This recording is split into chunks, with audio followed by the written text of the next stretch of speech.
кога сме под вода, немаме повеќе GPS сигнали. Така, денеска сме некако размазени со самиве телефони, затоа што имаме GPS во секој момент. Селото монитирање на океани во моментот се врши преку сателити.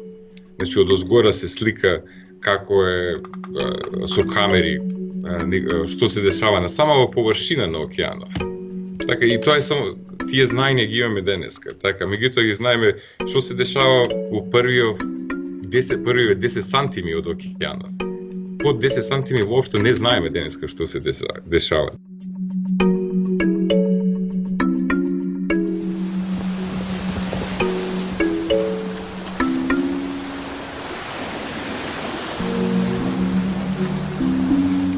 Поларизацијава под вода е функција каде е сонцево, каде е локацијава на сонцево, колку е високо сонцево, каде е сонцево во самиот хоризонт, во спореба со мене. И тие се доволни информации за да одредам која е мојата GPS локација. Друштво на биолози и научници, кој станува и доста Нобеловци, има цитирано дека под вода нема ништо интересно. Значи, одиш према еден парадим, едно размислување кое веќе пола век е формирано и ние покажуваме други резултати.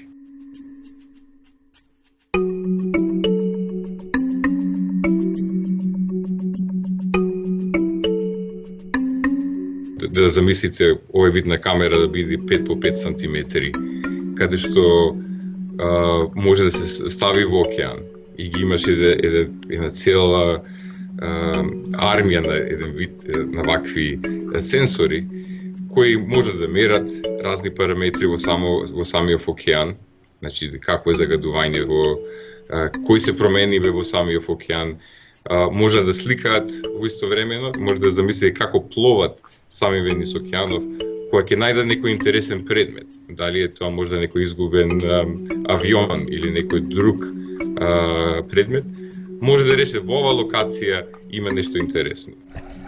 Првпат уствари покажуваме дека има доволно информации под вода, дека самите животни кои препознаваат поларизација, значи може да ја осетат поларизација на светлинава, може да ги искористат тие работи за навигација.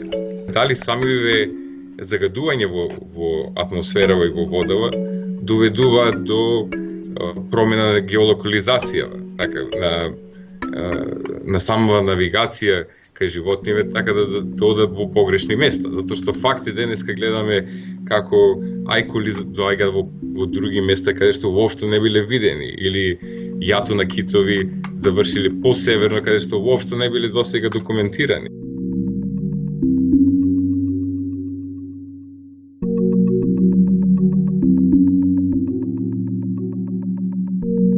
Кога заминував од Македонија на Скопскиот аеродром, ме прашаја што е ова, опрема им отворив, им покажав и малку беа збунати, мислам, за што станува збор. На крај, мислам, рекој, најверојатно ова е некој дел од имало некој германска екипа, мислам, во истиот период кои работеа мерења во Охридското езеро. Рекој, ти најверојатно си некој курир што ја носиш опремава за Германија, па можеш да одиш.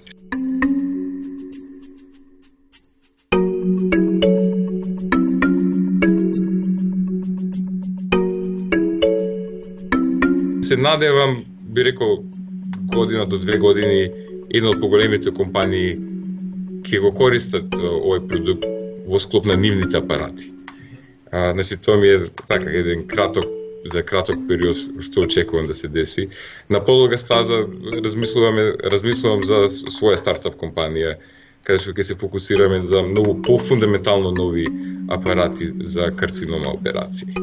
Така да, во разговор сум со 2 болници во Македонија, каде што сакам да се работат клинички студии за најнова генерација на апарати што ги имаме направено.